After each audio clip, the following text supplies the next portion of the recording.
그래서 이 표정에 대한 거가 우리가 우리 이 표정 갖고 있는 게 표정은 어디서부터 있냐면은 감정을 갖고 있는 동물서부터 있어요. 감정을 갖고 있는 동물은 어느 동물이냐? 사회생활을 하는 동물. 사회생활을 하지 않는 동물들인 경우는 그렇게 크게 감정이 필요하지가 않아요. 그 뭐냐면 감정이라는 결국은 사회생활을 하기 위해서 필요한 거거든요. 감정 얘기 나왔으니까 잠깐 말씀드리면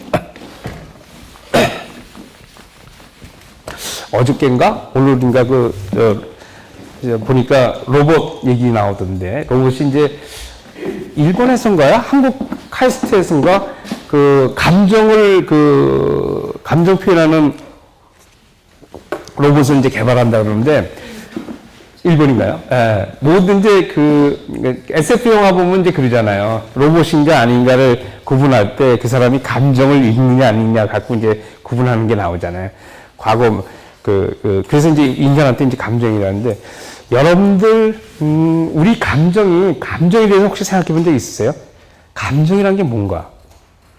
감정이란 건 어떻게 해서 만들어진가? 아까 이제 마음 얘기하셨는데 감정이라는 게 뭔가? 우리 마음이라는 게 뭔가? 요새 감정에 대한 책이 많이 나오더라고요. 감정의 결과에 대한 건 참 많이 나오는데 도대체 감정이라는 게 왜 만들어지고 이게 어떤 기능을 하는지에 대해서는 뭐 이제 나와 있는 것도 있지만 여러분들 그렇게 많이 듣진 않았을 거예요. 그래서 감정을 잠깐 말씀드리면은 감정은 크게 이제 세 가지의 구분을 해서 만들어진다고 이렇게 얘기를 해요. 맨 밑에 있는 거를 이제 배경 정서 이렇게 얘기를 하는데 요거는 뭐냐면은 몸 상태예요. 몸 상태. 감정의 제일 중요한 부분은 어디냐면은 우리 몸이에요. 그래서 감정은요, 몸을 표현하는 언어로서 설명되는 게 굉장히 많아요. 기쁘다를 갖다 어떻게 하냐면, 심장이 터질 듯이 기쁘다, 이렇게 얘기하잖아요. 몸으로 많이 표현해요. 날아갈 듯이 힘이 차다, 이렇게 얘기하는 게, 몸의 상태가 감정의 가장 밑바닥에 있게 돼요. 그래서 몸의 면역 체계가 어떤지, 소화기관은 잘 되고 있는지, 근육의 강도는 어떻게 되어 있는지, 이런 것들이 모두 모여져가지고 배경정서, 몸 상태가 되는데, 이건 우리가 몸의 컨디션 이렇게 얘기하는 거예요. 이게 이제 감정 만드는 데 제일 중요한 부위고요.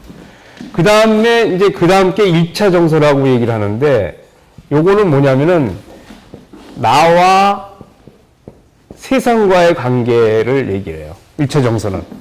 그러니까 어떤 동물이 하나 있으면 그 동물과 세상과의 관계. 쉽게 얘기하면은 먹이가 있을 때, 그 다음에 나를 천적이 달려올 때, 요거 생각하면 되는데요. 그럼 먹이가 있을 때는 기쁘겠죠? 기쁨. 그 다음 먹이를 놓치면은 슬프겠죠? 슬픔. 그 다음에 천적이 오게 되면은 공포, 불안이 오겠죠? 네, 불안이 올 거고. 그 다음에 갑자기 뭐가 튀어나오면은 놀랄 수 있고요. 놀람. 그 다음에 썩은 음식 같은 게 있으면은 썩거나 나한테 해가 있어가지고 피하고 싶으면은 그거는 경멸이 아니라 혐오의 감정이 있을 거고요. 그 다음에 적이 나한테 공격하고 올 때는 분노의 감정이 있을 거예요. 요 6가지 감정이 1차 감정이에요. 요거는 나하고 세상과의 관계. 그래서 여기서는 관계가 형성이 되는 건 아니에요. 요게 이제 요 1차 정서라고 그러는데, 그래서 이거는 나와 세상과의 관계. 내가 안전한 건지, 먹을 게 있는 건지, 세상이 지금 위태로운 건 아닌 건지, 공격자는 있는 건지 없는 건지, 이것이 이제 1차 정서라고 얘기하고, 그 다음에 이제 중요한 게 뭐냐면은 사회적 정서라고 얘기해요. 2차 정서라고도 얘기하지만, 사회적 정서가 바로 뭐냐면은 관계에서 오는 것들이에요. 다. 예. 뭐 사랑도 들어갈 것이고요. 그죠? 그 다음에 뿌듯함도 들어갈 것이고, 수치심, 그 다음에 상대가 형편없는 때 아주 비하하듯이 경멸의 눈치를 보이는 거, 이런 것들. 요번 스포츠 하면서 자긍심도 들어갈 거고요. 요거는 관계적에서 모든 것이 나오는 게 사회적 정서라고 얘기를 해요. 그러면은 우리 마음은 어떠냐면은 한순간에 요 모든 것이 합쳐져 가지고 어떤 마음 상태가 되는 것. 이게 그 순간에 우리 마음이에요. 우리는 항상 어느 순간에 어떤 마음이 있어요. 그 마음은 뭐냐면은 이 모든 것들을 다 합쳐놓은 거예요. 마음이라는 거. 그러니까 마음은 두 가지가 있는데, 하나는 나하고 세상과의 관계에서 세상, 이제 사람을 포함한 내 몸과 세상과 그 다음에 내 주변에 있는 사람하고 관계에서 있었던 결과로서 하나가 있는 거고요. 이 마음 상태는. 이 결과는 또 뭐가 되냐면, 그렇기 때문에 무슨 행동을 해야 된다라는 행동의 전 단계로서 있게 되는 거예요. 그러니까 여러분들이 마음이라고 얘기하는 거는요, 이거예요, 이거. 이거예요. 아주 간단하게 얘기하면. 내 몸이 어떻고, 내가 지금 내 이 세상 살고 있으면서 나의 상태가 어떻고, 그 다음에 내가 내 주변에 있는 사람이 날 기분 나쁘게 하는지, 친구가 잘 놀아서 좋은지, 누구랑 놀고 싶은지, 뭐 이런 것들, 이런 마음들이 다 합해진 상태가 어느 순간에 어떤 마음 상태가 돼요. 나 어딘가 떠나고 싶어. 뭐, 지긋지긋해. 뭐, 아, 누구 만나고 싶은데? 뭐 이런 거. 한 번 만나 신나게 놀았으면 좋아질 것 같아. 누군가 그리워. 뭐 이런 것들이 있는데, 이 모든 것이 합쳐져가지고 어떤 마음 상태가 돼요. 그 마음 상태의 결과가 행복하느냐, 부정적인 정서냐, 긍정적인 정서냐에 따라서 여러분들이 행복하냐, 불행하냐를 생각할 거예요. 그래서 저는요, 요새 이제 우울증 환자분들을 뵈면서 그런 생각을 하는데, 제가 볼 때 우울증 환자분들인 경우는요, 우울한 행동을 해요. 우울한 행동이 뭐냐면은, 우리는 동물이기 때문에 움직여야만 돼요. 어떻게 움직이냐면은, 사실 나를 기쁘게 하기 위해서 움직이는 거예요. 동물들 보잖아요. 동물이 어떻게 움직이냐면, 배고프면은 먹이를 찾기 위해 다녀요. 왜 다니냐? 먹이 찾는 건 뭐냐면, 먹이를 먹어야지 행복해지거든요. 움직이는 거는 먹이 찾기 위해서 그런 거란 말이에요. 또 하나, 나한테 해 끼치는 거를 피해야 돼요. 다니면서 누가 외부 적이 올 때는 도망가야 될 거 아니에요. 그래서 우리 인간인 경우는, 우리 인간도 마찬가지인데, 기분 나쁜 정서를 피하고 기분 좋은 상태를 만들기 위해서 우리가 움직이는데, 그럼 우리는 어떻게 하냐면, 동물들은 본능적으로 하고요. 우리 인간은 그걸 뇌를 써서 해야 돼요. 본능적인 행동도 있지만은, 뭐 배고프니까 먹는 것도 있지만은, 우리 인간은 너무 복잡하기 때문에 자동적으로 되는 거 다 안 돼요. 우리는 그걸 갖다가 이성적인 거를 좀 약간 신경을 써야 돼요. 아, 요새 좀 우울해? 아, 그럼 내가 어떻게든 좀 걸어 다녀야겠네. 친구 좀 만나야겠어. 뭐 이런 거. 그 다음에 내가 여태까지 가만 보니까 난 너무 돈을 안 쓰고 썼어. 그럼 아, 돈 좀, 지금 보니까 내 잔고가 얼마큼 있으니까 얼마큼 좀 쓰자. 뭐 이런 것들. 사실은 자기가 자기의 어떤 상태를 보고서 내가 어떻게 하면 우울하지 않고 긍정적인 정서가 있는가를, 그것도 현실 감각이 있게, 이걸 사실 끊임없이 생각해야 돼요. 근데 우리는 그렇게 생각하는 게 아니라 그냥 노예가 된 듯이 돈을 벌어야 돼. 뭐 성공해야 돼. 이렇게 한단 말이에요. 저거 볼 땐 그게보다는 더 좋은 건 뭐냐면, 어떻게 하면 내가 행복할 것 같아. 어떻게 하면 내가 긍정적인 정서가 올 것 같아를 하는 게 더 좋은데, 우리는 그렇게 하지 않아요. 그래서 제가 볼 때는, 많은 사람들이 보면은, 뭐, 이거 우울한 사람들은 떠내요. 뭐냐면, 사람들한테 치여서 만나지 않아요. 혼자 있으려고 해요. 그 다음에 이제, 움직이면 더 안 좋을 것 같으니까, 별 누워있고, 뭐, 무기력하게 지내요. 우리가 좋아할 수 있는 것들을 잘 안 해요. 옛날 것만 뭐 고수한다든지, 뭐 이런단 말이에요. 그래서 우울할 수 있는 거예요. 그러니까, 행동도, 요 정서, 요거를 활용해가지고, 우리 이제 심리검사를 이렇게 쭉 하다 보면요. 남성분들 중에 많이 그런 사람이 있는데, 정서가 나오지가 않아요. 정서가. 그런 사람들은 심리검사를 하게 되면은 무채색 반응이라고 그래서, 뭐 이렇게 얘기할 때 천연색 반응 같은 것도 없고요. 몇 가지가 있어요. 그러면 그런 사람들은 자기 마음이 어떤지 모르는 사람이에요. 내가 내 마음 몰라요. 그런 사람이 남의 마음 알겠어요? 그러니까 우리가 많은 부분에 정서를 뭐 들여다볼 수는 없지만 잘 느끼고, 이게 뭔지에 대한 게, 이게, 아, 몸의 상태가 그래서 그런 건지, 내가 위기를 느껴서 그런 건지, 사람 관계에 치여서 그런 건지, 이걸 봐야 되는데, 내가 느끼는 정서를. 그래, 원인을 알아야 그 다음에 내 뇌로 다음 행동을 해서 교정할 수 있잖아요.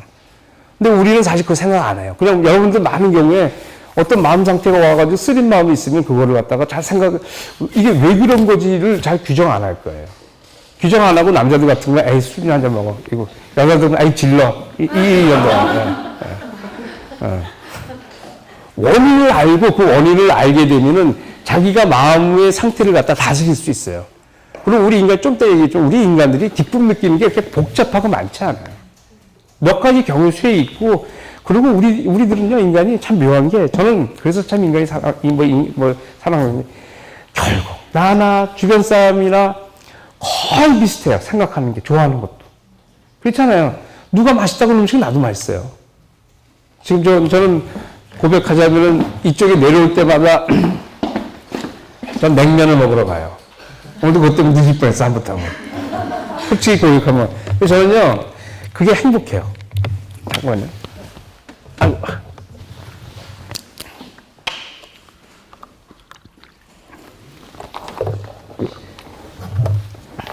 저는 이제 냉면 먹는 게 행복한데 너무 먹는 거 밝히면 안 되지만은 저 그렇게 많이 배 나오진 않았잖아요, 그죠? 나왔어요. 그 냉면 먹을 때 행복. 저는 냉면 좋아하니까 제가 제일 부러워하는 사람이 누군지 아세요? 여러분 알죠? 전 제일 부러워하는 사람이 내가 냉면 다 먹었는데 냉면 먹으러 들어오는 사람이 제일 부러워요. 난 너무 부러워요. 특히나 요만큼밖에 안 넘어가지고 근데 새로 들어온 사람이 이게 이북 사람들, 평양 사람들 냉면 좋아하는 거 잘 모를 거예요. 전 진짜 냉면을 좋아해요. 그래서 여기 을지 면허하고 그 다음에 평양 면허하고 몇 군데가 있는데 진짜 이게 우리가 음식만 잘 하더라도요. 음식만 잘 갖고 하더라도 하루 세 번 재밌을 수 있잖아요. 우리 선배 중에 제 친구의 내형이 MBC PD로 이제 은퇴했는데 그 양을 은퇴하면서 처음에 한 게 뭐냐면 요리학원에 간 거예요. 그 요리학원 가가지고 은퇴했으니까 하루에 3번 요리하면서 그때 즐거운 거예요. 저도 음식 만드는 거 좋아해요. 근데 역시 솜씨가 잘 안 되더라고요. 대충 해서 그런지. 저는 음식 만드는 거 되게 좋아해요. 몇 가지는 항상 만들면 맛있게 할 수 있어. 그래서 그거 하루에 3번 즐거울 수 있잖아요. 정 없으면 그것도 활용해야죠. 대충 먹는 사람들은 제가 볼 때 행복을 그냥 잘 사용하지 않는 사람이에요. 너무 많이 먹는 것도, 음식 너무 많이 먹는 것도 안 좋지만, 내한테 뭐 살찌지 않을 정도에서 맛있게 먹는 거는 그것도 행복이에요. 그러면 전반적인 정서가 올라가죠. 난 그거 찾아야 된다고 생각해요. 내가 음식을 좋아하는 건지, 내가 어떤 사람은 자기 근육에 막 힘이 붙는 거면 행복한 사람이, 남자도 특히 그렇지만, 그런 사람은 근육 운동하는 거고요. 예, 여러 가지 있다고 봐요. 어떤 사람은 뭐 이렇게 좋은 그림을 볼 때 기쁜 사람이 있을 거예요. 좋은 그림은 나하고 누군가하고 이제 통한다는 건데, 문화적인 활동 같은 것도 나는 기쁘게 할 수 있고, 그게 뭔지, 특히 자기를 더 기쁘게 하는 게 있어요. 그게 음악을 동요하는 사람도 있고, 그럼 그런 것을 개발해야 돼요. 내가 좋아하는 거를. 그리고 내가 뭘 싫어하는지도 알아야 돼. 사람들이 나 어떻게 기분 나쁘게 할 때, 그걸 내가 어떻게 방어하게 해서. 그래서 감정을 알아야 돼요. 여러분들이 내가 오늘 어떤 마음 상태다 그러면 이게 뭔지를 갖다가 이렇게 느껴야 돼요. 아, 이게 어떤 건지? 이게 느껴야 돼요. 그래서 그 느껴가지고 원인도 알고, 그 다음에는 그 원인을 제거하는, 그 원인을 해결하는 행위를 해야 되는 거예요. 그래서 감정이나 정서는 굉장히 소중하고 실제로 이게 우리의 행복에 직결되어 있는데, 우리는 감정이나 정서를 그렇게 세련되게, 이제 정확하게 보려고 하지 않아요, 많은 분들이. 그래서 여러분들 혹시 그 행복하게 살고 싶으면은 내 정서가 어떤지에 대한 거를 보시고 그 정서를 이렇게 구분하실 수 있는 것들도 한번 느껴보세요. 이게 객관적이지 않기 때문에 정확하게 할 수는 없지만 그래도 자꾸만 연습하다 보면 알 수 있어요. 그럼 내가 요새 기분이 꿀꿀한 거가 내가 요새 돈이 없어 그런 건지 아니면 나한테 기분 나쁘게 구는 놈을 내가 그대로 놔둬서 그런 건지 구분이 된단 말이에요. 그러면 그 다음에 기분 나쁘고 교정할 수 있는 행동을 하게 되면은 그러면 내 정서를 활용해가지고 내가 잘 사는 건데 이걸 활용하지 않게 되면요. 그러면 뭔지 모르고 하게 되는 거죠. 그래서 하여간 이런 것들을 합한 거가 늘 여러분들이 그 순간순간에 어떤 감정 상태로 있다가 쓱 스쳐가고 딴 상태가 되고 계속 그러는 거예요. 그래서 우리는요, 그거를 잘 느낄 수도 있고 안 느끼고 살 수도 있고 그래요. 보통은 잘 모르고 그냥 내가 왜 이러지? 이러고 지나가요. 근데 그걸 조금 들여다보게 되면 구분할 수 있게 되고 그런 원인을 찾을 수 있다라는 거예요.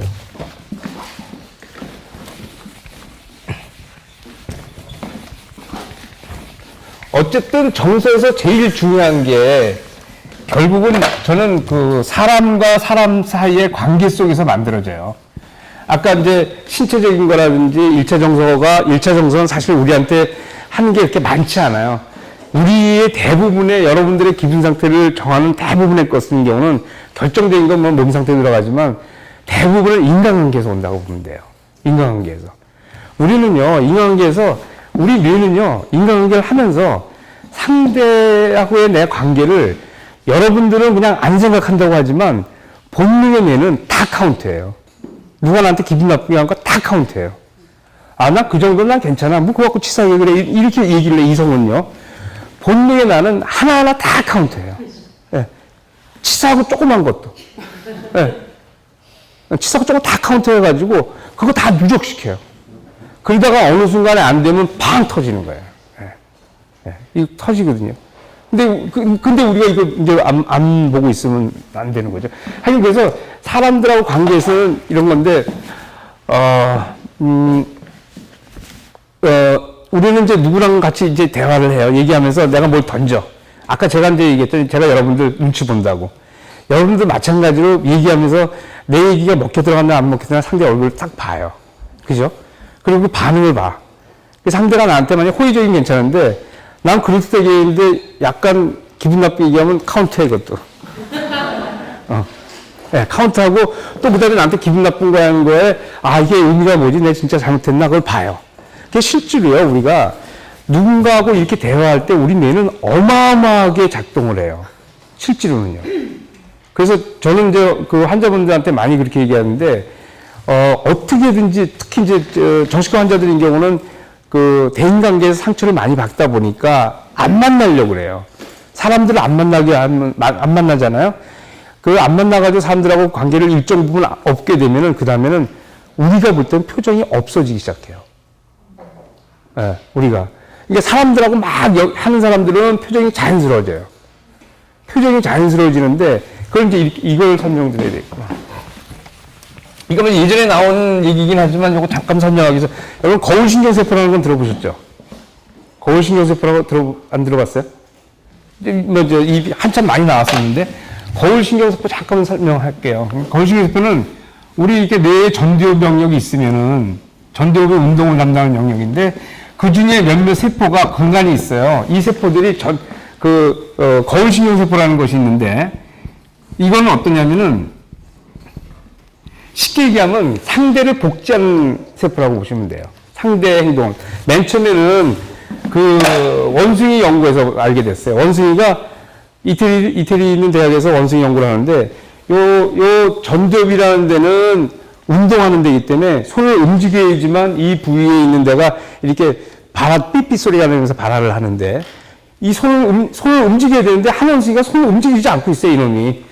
이게 전국에 있는데 여기 삐삐 소리가 발견되는 거예요. 그래서 이게 도대체 뭘까 하고 이게 90년대 초반이었었어요. 그러니까 저 의과대학 다닐 때는 이런 이론이 있지도 않았을 때예요.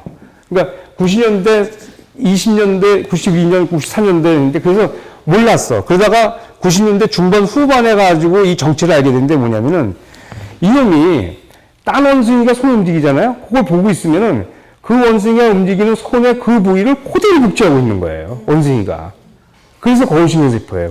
그 얘기는 뭐냐면은 원숭이 사회만 하더라도 정교한 사회거든요. 얘네 사회에서는 다른 원숭이가 손을 뭐를 쓰는지를 알아야 커뮤니케이션이 되는 거예요.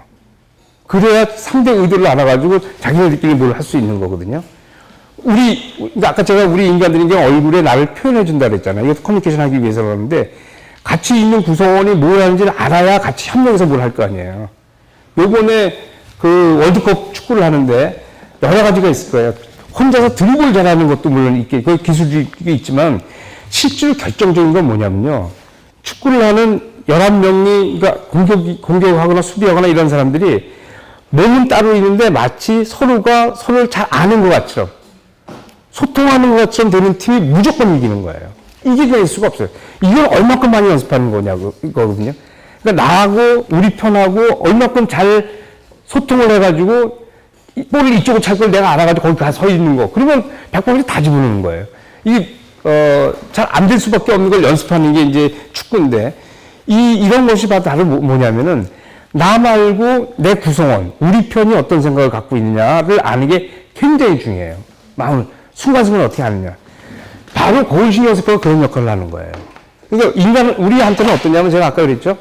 여러분들이 표정을 지면 저희 정신과 의사는 다 압니다. 제가 어떻게 하냐면은, 여러분들 표정을 짓잖아요. 그럼 여러분이 표정을 짓는 거를 내 뇌의 거울신경세포가 그대로 내 뇌에 복제를 해요. 그럼 누가 지금 웃잖아요. 그럼 나는 표정 웃지 않는데 내 거울신경세포는 웃는 모습을 복제했어. 그리고 나서 이게 그럴 때 내가 웃으면 아 이거는 어떤 의미다. 그 다음에 아는 거예요. 그러면 내가 내 거울신경세포를 받아가지고 아 이게 뭐다라고 하면 내 표정이 나오잖아요. 그럼 이거를 상대가 또 읽어요. 그럼 상대가 읽으면은 자기가 읽으면 자기가 보낸 신호 보낸 거하고 유사한 몇 가지가 또 오는 거예요. 어른들은 어렵지만은 애기들을 보면 아주 쉬워요. 애기들인 경우는 애기가 엄마한테 애기들이 언어를 배울 때 어떻게 배워요? 엄마한테 아야 어여 이거 배워요? 안 배운단 말이에요. 애기들이 어떻게 배우냐면 엄마가 말하면서 엄마의 표정을 복제를 하는 거예요. 언어는. 그러면 아기는 엄마의 얼굴을 복제함으로써 언어를 자동적으로 습득해요. 아기가 이제 이렇게 자기 표정을 봐. 근데 엄마가 자기 보고서 엄마가 아기 보면서 표정 보잖아요. 그럼 엄마 표정에 자기 표정이 다시 묻어나와요. 그럼 얘가 자기 표정을 엄마가 다시 봐주니까 까르르 웃는 거예요. 그럼 우리 인간은 이 거울신경세포를 통해 가지고 상대하고 뇌가 이렇게 연결이 돼요. 그래서 서로 계속 영향을 주는 거예요. 제가 아까 사람들을 계속 본 사람하고 안 본 사람하고 차이 있다는데 계속 보면은 우리가 얼굴 마주보면서 그쪽의 표정이 나한테 오고 내 표정이 이렇게 가고 다양한 표정을 서로 막 주고받고요. 순식간에. 다른 사람을 막 주고받고요. 근데 이걸 안 하게 되면 그 뇌가 그걸 안 하잖아요. 그럼 뇌가 멍한 상태로 있는 거예요. 이게 잘 안 되는 거예요. 그래서 그런 사람들은 표정이 없게 돼요. 묘한 게요. 이 강남에 있는 사람하고 강동에 있는 사람하고 표정이 약간 달라요. 어떤 옷 유행 같은 것도 약간 차이가 나요. 이게 왜 그러냐면은 얼마큼 부딪히느냐에 따라서 그래요. 거울신경세포 때문에 그래요. 이것도요. 예. 부부가 닮아간다잖아요. 표정이. 다른 게 아니라 계속 보니까 표정이 닮아가는 거예요. 실제 닮아가요. 실제 부부가 표정의 일부분이 공유가 돼요. 이게 다 거울신경세포예요. 거울신경세포는 굉장히 무서운 세포예요. 이게 왜 무섭냐면 이게 체화시키는 세포라고 그러는데 여러분들 책을 읽을 때도 거울신경세포가 작동해요. 책을 읽으면서 여러분들이 칠판을 누가 손가락으로 뚝뚝 두드린다 이 책을 읽잖아요. 그럼 우리 책은 손바닥으로 뚝뚝 두드린다는 이 손바닥에서 두드릴 때 그 부위를 복제를 시켜요. 그러니까 여러분 책 볼 때 어떻게 보면 책이 내용인데 내가 그냥 막 느끼잖아요. 이런 게 다 거울신경세포라는 거예요. 예. 무서운 세포예요. 그리고 이건 다른 얘기는 뭐냐면은 나와 다른 개체를 직접 연결시키는. 여러분이 생각하는 것보다 훨씬 더 무섭게 연결시켜요. 그래서 이 거울신경세포의 이론이 나온 다음에 프로이드 이론이 막 무너져 버렸어요. 그러니까 우리가 남의 마음을 이해한다는 거가 뭐냐면은 남이 행동하는 걸 내가 읽고 그 행동을 할 때 내가 뭐라고 생각하는 거울신경세포의 기본적인 게 60%예요. 그 사람 마음이 읽는다는 거가. 그리고 그 사람의 과거 자료가 첨가돼요. 그래서 우리가 얘기할 때, 상대를 얘기할 때, 너 이상을 했지? 이렇게 얘기하는 게 바로 그거 보고서 하는 거예요. 근데 여기서 함정이 뭐냐면은 우리는 상대 표정을 읽었다고 생각하지만 사실은 상대 표정이 아니라 상대같이 표정 지을 때 나예요, 나. 정확한 상대가 아니에요. 그래서 실제로 우리가 상대를 이해한다고 하고 우리 인간이 제가 볼 때 우리 인간같이는 이 정도의 정교하게 남의 마음을 이해할 수 있는 진화적인 동물, 이제 생물이 나오는 건 우주적으로 쉽지 않을 거라고 생각하는데 그렇게 아주 뛰어난 인간이라고 하더라도 정확하지가 않다는 거예요. 실제로. 그래서 여러분들 부부가 무슨 얘기할 때 상대가 돼서 우리 집사람 저거 뭐 하면 뭐 한다 할 때 몇 가지는 뭐 맞히니까 제가 찌긋하는 거지 정확하게 알 수는 없는 거예요. 정확하게 알 수 없는 거예요. 그래서 실제로는 그 거울신경세포라는 걸 통해 가지고 기본적인 베이스에 대한 거는 서로 막 소통이 되게끔 이렇게 만들어져요.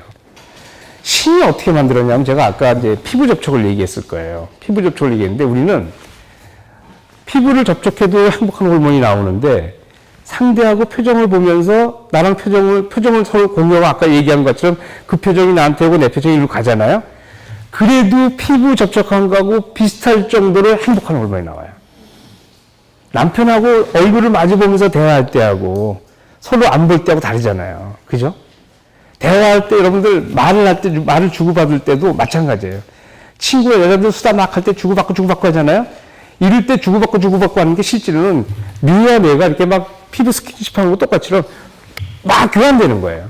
그 사람의 얘기를 하는 거를 내가 듣고서 거기에 맞는 반응을 해주고 그러면 말이 통하는 것 같잖아요. 그럴 때는 뇌에서 바로 관계의 호르몬이 나오는 거예요. 그래서 수다할 때 그렇게 행복한 거예요. 네.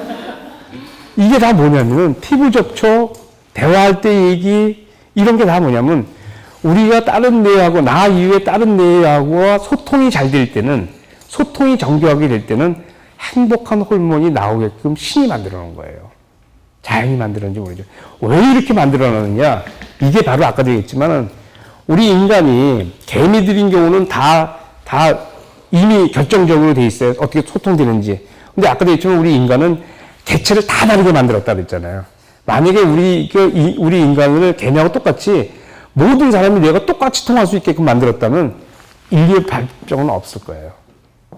그럼 발전은 별로 없을 거예요. 개미 정도가 됐을 거예요. 발전은 없을 거예요.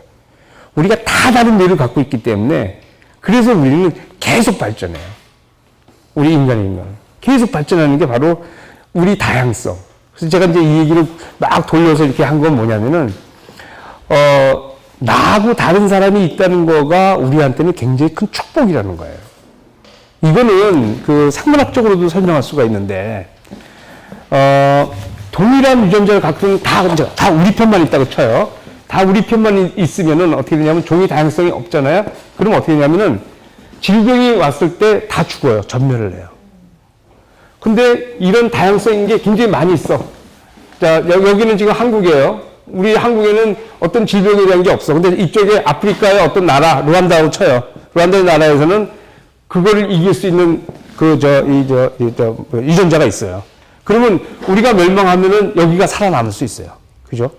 근데 우리가 살려면 어떻게 되냐면 여기랑 같이 결혼하면은 이 유전자를 갖고 오게 되면 살 수 있는 거예요. 이거는 뭐냐면은, 이게 이제 말라리아 같은 경우 이제 대표적인 예인데, 이제 적혈구가 낫형에 있는 적혈구가 있는데 얘가, 하나만 있으면은, 이게 이제 두 개가 있으면은 말라리아는 잘 이기는데 이 자체가 잘 죽어요. 이거 하나만 있고 정상에 있으면은 말라리아 잘 이길 수 있어요. 이거 자체는 열등한 유전자예요. 근데 얘는 말라리아만 강해.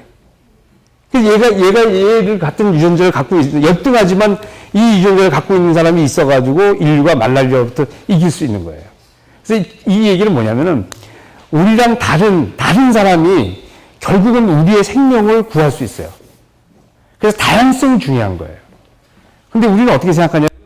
이 다양성이 우리 인간을 살림에도 불구하고 어떻게 생각하냐면 우리 편이 아니면은 불안해해요. 인간이 또. 이거는 우리가 진화 과정에서 예전에는 우리 편이 아닌 사람들이 있는 경우는 좀 심하게 얘기하면은 말이 통하지 않으면요. 그 사람이 나를 죽일지 몰라요. 옛날에는. 말이 통하지 않으면 적이니까 죽여야 돼. 말 통하면 우리 편이니까 괜찮고. 이러거든. 말이 안 통하면 이트였단 말이에요. 그때는 우리 편이냐 아니냐가 굉장히 중요해요. 우리 편이냐 아니냐. 우리는 그래서 항상 이게 내 편이냐 아니냐. 보수냐, 저거 진보야 보수야. 이걸 본다고요. 내가 보수인데 저쪽 진보잖아요. 뭐든지 다 매기 싫어. 다. 예. 이게 인간한테 남아있는데 이게 가장 멋있게 남아있는 게 뭔지 아세요? 이건 이제 혈연주의, 부족주의라고 얘기를 하는데 우리 편을 하는 거. 우리 옛날에 얘기해서 경상도 전라도 싸우고 막 다 나쁘다고 얘기잖아요. 근데 이게 굉장히 아름답게 남아있는 영역이 있어요. 그게 뭔지 아세요? 스포츠예요. 지역 감정 없으면 스포츠 재미없어요. 하나도 재미없어. 우리나라가 하니까 재미있지. 우리가 러시아가 이기나 우리가 이기나 똑같은 무슨 재미가 있겠어요. 네, 이게 이제 이런 다양성에 대한 거거든요. 근데 우리는 지금 다양성을 자꾸만 없애려고 그런다. 없앤 것보다 예를 들어서 보수는 다 죽어야 돼. 진보는 다 죽어야 돼. 이건 무슨 거란 말이죠. 진보가 잘할 수 있는 거, 보수가 잘할 수가 있는 게 있는데 마치 보수는 다 괜찮고 진보는 다 문제가 있고 어떤 사람은 또 진보는 다 도덕적이고 보수는 다 이게 말이나 되겠어요? 제가 볼 때 100% 저는 이게 장담할 수 있어요. 진보에 속한 사람, 보수에 속한 사람들을 도덕성을 딱 하면 아주 똑같은 비율로 나올 거예요. 똑같은 비율. 예. 그래서 제가 이제 이 얘기는 그것도 있지만은 부부가 다시 이제 부부 얘기로 들어와가지고, 부부가 서로 다른 의견을 얘기해요. 저한테 와서 얘기하는 분들이 많이 해요. 우린 너무 틀려요. 너무 틀려가지고 왜 우리 만나가지고 고생하는지 몰라. 이 얘기를 하는데, 전속으로 그렇기 때문에 잘 사는 거예요, 두 사람이요. 그렇기 때문에 삶이 좋은 거야. 이거를 유전자로 얘기하면요. 아주 다른 사람을 만나기, 이건 뭐, 시간이 없어서 제가 얘기를 안 하겠지만, 유전적으로도 설명이 됐잖아요. 땀을 막 흘리게 하고 나서, 그 땀을 흘린 것 갖다 주워오게끔 했어요, 여자들 보고. 이 땀 흘린 사람 안 보여주고. 그러고 나서 보니까, 이 어떤 형태의 유전자지만, 자기하고 정반대인 셔츠를 갖고 오는 거예요. 자기 거하고 정반대. 왜 그러느냐? 내가 안 갖고 있는 특징을 갖고 있는 것. 그래야지만 내 자손이 양쪽에 다 잘 이길 수 있는 거예요. 아까 말라리아가 것처럼. 예. 그래서 나하고 상대가 틀려야 돼. 우리 집사람하고 저하고 아주 달라요. 저는 뭐 형편없어요. 주머니에 돈 이리고 다니고요. 꼬진 것도 모르고 받는 것도 모르고. 우리 집사람은 아주 정확해요. 지난번에 자기가 저 사람한테 3만 원 받으면 다음번에 3만 원씩 꼭 해. 29,000원 해도 안 돼. 3만 원씩 딱 해. 아주 정확한 친구고, 저는 뭐, 엉터리 그러는데, 그러면 이것 때문에 어떠냐? 많이 싸웠죠. 저희 집사람한테 좀 많이 깨졌죠. 근데, 그치면 이제 나중에 지금 살다 보면은, 저는 우리 집사람을 만나가지고 제일 큰 장점이 뭐냐면요. 저는 우리 애들한테 구박 안 받을 것 같아요. 우리 집사람 하도 애들 잡아놔가지고. 저는 애들한테 다 그냥 뭐, 알았어, 다 하라고 얘기거든요. 그러니까 우리 애들이, 저는 뭐 별 생각도 안 해요. 아빠는 무조건 통과니까. 우리 집사람이 없었으면 저는 애들한테 진짜 개떨 됐을 거예요. 근데 우리 집사람이 있기 때문에, 우리 집사람이 애들이 자기한테 대드는 것도 못하고, 저한테 대드는 것도 못 봐요. 우리 집사람한테 제가 얹혀가지고, 애들한테 대충 대접받게 살 수 있게 됐죠. 그리고 저는 우리 집사람을 살기 때 좋은 거는, 까다롭고 피곤하긴 하지만 굶어 죽지는 않을 거예요. 우리는 돈이 이렇게 관리 같은 거 잘하니까 뭐 이렇게 투자 이런 건 다 못해. 다 못하지만 통장에 넣어가지고 어느 은행에 가면 요새 이제 안 되는 저축은행에 몇 퍼센트 해서 그 다 5,000원 원씩 다 나누고 뭐 작년 세무조사 할 때 그때는 아주 혼났어요. 우리 애들 이름 했더니 그걸 갖다가 쥐녀라고 해가지고 이렇게 해놓고 그랬는데, 하여간 돈 잘 안 쓰고, 뭐 이렇게 모아놓고 준비하고 있기 때문에 괜찮은데, 그게 저희 집사람이 그걸 갖고 있었는데, 부부라는 건요, 이런 거죠. 비슷하면은 싸움 안 할 것 같은데요. 싸움 안 할 수 있을 거예요. 근데 재미가 없을 거예요, 삶에. 그죠? 근데 다르면은 어떤 재미가 있냐면, 저하고 저희 집사람하고 여행을 가잖아요. 처음에는 참 괴로운 게 뭐냐면은, 저는 여행 갈 때 계획하면은 너무 재미없어요. 계획에 맞춘 기계 같아, 내가. 몇 시까지 어디 가서, 다음날 또 식당도 고식당 가야 되고, 이거 다 알고 있는 거잖아요. 난 너무 재미가 없는 거예요. 난 계획 안 해야 재밌어. 근데 우리 집사람은 제가 계획 안 하고 가잖아요? 그럼 이 경우는 불안해서 미치는 거예요. 이 불안한 걸 왜 하냐는 거예요. 그래서 처음에는 힘의 균형이 뻔하니까, 그 다음에 이제 집사람 하는 대로 따라갔죠. 그러니까 뭐 그거 괜찮더라고요. 그 집사람이 나중에 이제 불쌍한지 제가 하고 싶은 방향도 한번 해주더라고. 그러면 어떻게 되냐면은 두 인생을 사는 거예요. 내가 혼자 살던 인생에 대해서 이런 인생도 사는 거예요. 조건이 뭐냐면 상대를 인정해 줄 때. 근데 다들 어떻게 생각하냐면 여기 여러분들이나 저나 똑같은데 다 내가 옳아. 다 내 판단이 옳다고 생각해요. 여러분들의 판단은 아까 제가 감정에 대한 걸 얘기를 했지만요. 이 감정에 대한 거에서 할 때 감정 상태 플러스 자기 과거의 경험, 지식, 정보를 다 한순간에 팍 해가지고 이 어마어마한 인간의 컴퓨터 같은 어마어마한 컴퓨터 뇌가 판단해요. 뭘 딱 결정해. 그 결정은 어떤 결정이냐면요. 여러분들은 지금 이렇게 계시지만은 여러분들의 선조가 어떤 사람이냐면 제일 그 그룹에서 생존력이 제일 뛰어나고 제일 유능한 사람들의 자손만 지금 남아있어요. 다 뛰어난 과거 원시 선조들의 자손만 남은 거예요. 띨띨한 사람은 다 죽었어요. 죽거나 장가 못 가거나. 다들 본인 머리가 얼마나 훌륭하겠어요. 예전에 이게 동물 세계에서는 어떠냐면은 그 순간에 내가 판단을 조금만 잘못하잖아요. 그럼 목숨을 잃는 거예요. 그 아주 숱한 그 생존 경쟁에서 다 살아난 어마어마한 뇌거든요. 그 뇌가 결정한 건데 이게 틀린다고 생각할 수 있겠어요? 그 반대로 내가 결정한 거를 다른 결정을 내리면 내 뇌는 불안하다고 인식하는 거예요. 그래서 애를 갖다가 패서 키울 것이냐, 자유롭게 놔둘 것이냐, 이런 결정. 뭐, 요번에 저기 아파트 살 것이냐, 말 것이냐. 뭐, 제일 많은 게, 우리 사람이 저하고 많이 하지만, 차 탈 때 여기로 갈 것이냐, 저기로 갈 것이냐. 요새는 뭐, 그쪽 없지만, 요새는 팀 에비스 좀 들어주면 옛날에는 이거로 가느냐, 저거로 가느냐 결정해야 되잖아요. 나는 어떻게 된 게, 우리 집 사람은 한 번도 그런 결정이 틀린 적이 없어요. 난 매번 틀리고. 그래서 난 얘기 안 해. 그 얘기했다가 제가 얘기한 대로 막히면 전 죽고요. 자기가 얘기한 대로 막히면 괜찮아요. 그 얘기 안 해. 한 번도 결정이 틀리신 적이 없는 미디어예요. 농담이에요. 하여간 그렇게 우리는 어떠냐, 우리 순간에 특히 여러분들이 뭐 주식을 투자하건 특히 결정적인 걸 할 때는 자기가 옳다고 생각하는데, 근데 부부라는 건 뭐냐면 그렇게 뛰어난 뇌가 둘이 모인 거거든요. 그리고 우리 뇌는 어떻게 하냐면 내 결정하고 다른 결정인 경우는 상대 결정을 어떻게 생각하냐면 본능적으로 어떻게 살아온 걸 당해서 어떻냐면 위험하다라고 인식해요. 내가 맞다라고 생각해요. 그리고 본인이 생각할 때 본인이 특별한 계획하지 않고 객관성인가 모든 거 다 보면서 해요. 그러니까 자기가 너무 맞는 거야. 근데 상대가 틀린 결정을 하니까 막 화가 나서 어떨 줄 몰라요. 애를 뭐 유학을 보낼 것이냐 말 것이냐 뭐 이런 거 할 때요. 그래서 이럴 때 두 사람이 의견이 틀릴 때 충돌이 굉장히 많아진단 말이에요. 실제는 그래서 서로 다른 뇌가 유리함에도 불구하고 서로 달라진 걸 굉장히 불안하게 느끼는 거예요. 아까 제가 그 부적주의 잠깐 얘기했지만 같은 편이 아닌 것 같으면 불안해 하거든요. 특히 여성들이 많이 그래요. 남편이 다른 생각 가지면 결혼 초기에 굉장히 불안해요. 그래서 많이 싸우거든요. 근데 이거를 빨리 극복하고 어떻게 해야 되냐면, 내 뇌만큼 우리 배우자의 뇌도 정교하니까 저쪽도 정교한 시스템이 있겠구나. 그리고 어떨 때는 내가 판단하는 것보다 이 영역은 이 사람이 잘하겠구나.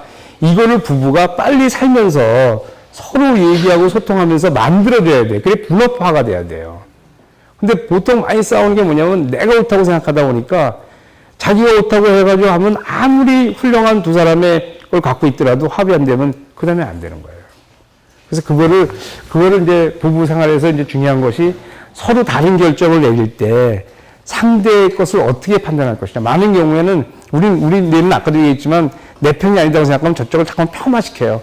네가 결정이 옛날에도 이런 결정에서 어땠다느니 너는 늘 그렇다느니 해서 잠깐 폄하시키는데 그러지 말고 부부라면은 상대의 결정에도 어떤 큰 의미가 있을 것이다 라고 하고 배우게 되면은 아까 내가 얘기했듯이 두 개의 인생을 살 수 있다. 자기 마음대로 사는 사람이 행복할 것 같잖아요. 사실 그거 아니거든요. 근데 여성들 중에서는 사실 여성들 중에 많은 부분은 본인 거하고 다른 거 못 견디는 분들 많이 있어요. 어머니들 중에서 그래요. 자, 본인 얘기도 안 되면 집안이 난리가 나요. 그러면 그건 제가 볼 때 그 양반이 강해서가 아니라 불안해서 그래요. 내가 먹혀 들어가지 않을 때의 불안감 때문에 그래서 불안을 읽으면서 들어가면 될 텐데 그러지 않고 얘기하게 되면 가족들이 날 무능하게 생각하는 건가? 그로부터 내 거 안 먹혀 들어가면 자기가 마치 없어진 것 같은 불안 때문에 이제 충돌 벌어지게 되고 이제 이렇게 되는 거죠. 이제 다시 이제 원래 얘기로 돌아가서 제가 말씀드렸지만은 저는 이제 뭐 소통을 해야 살 수 있다. 인간이 소통을 해야 살 수 있다고 했지만 소통 자체가 행복이기도 하고요. 소통을 잘할 수 있는 것도 행복이기도 하고. 근데 소통을 잘하기 위해서 제일 중요한 건 결국은 아주 심플한 거예요. 하나는 나를 잘 알려줘야 될 거고요.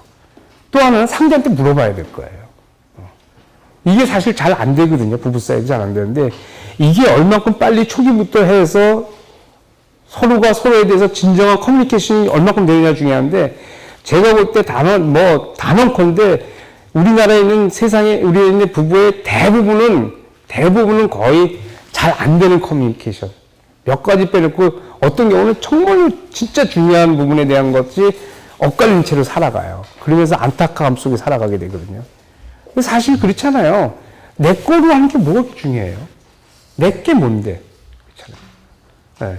양쪽 다가 소중하다는 걸 하고 서로가 서로 소통될 수 있는 것이 그게 이제 중요하다고 생각되고 저는 이제 부부 갈등을 이렇게 보면서요. 예전에는 이제 이 문제 있는 부부, 바람 피고 폭력 쓰고 말 안 통하고 뭐 이런 사람들 말 안 통하는 분 지금 이런 정말로 문제 있는 사람들이 많았는데 지금은 제가 보는 그 부부들 오시는 분들은 어떠냐면 한 사람 한 사람은 다 너무 훌륭해요. 다 괜찮아. 인격적으로 괜찮아요. 둘이 이게 안 돼요. 그 이제는 서로 말이 안 통하는 의미, 뭔가 통하지 않는 의미를 되게 고통스러워해요. 지금 이제 현재 부부들인 경우는. 옛날 부부들인 경우는 삶의 기대가 별로 높지 않았기 때문에 그런데 이제는 아주 정교하게 커뮤니케이션이 되지 않으면 너무 힘들어하는 부부들이 많이 있어요. 그래서 정교하게 이 소통하고 커뮤니케이션 하는 거를 만드는 거가 이게 이제 일이다. 이게 이제 중요한 일이다. 그런 생각이 들어서 오늘 여러분들한테 이렇게 말씀드렸습니다. 제 얘기 여기서 마치겠습니다.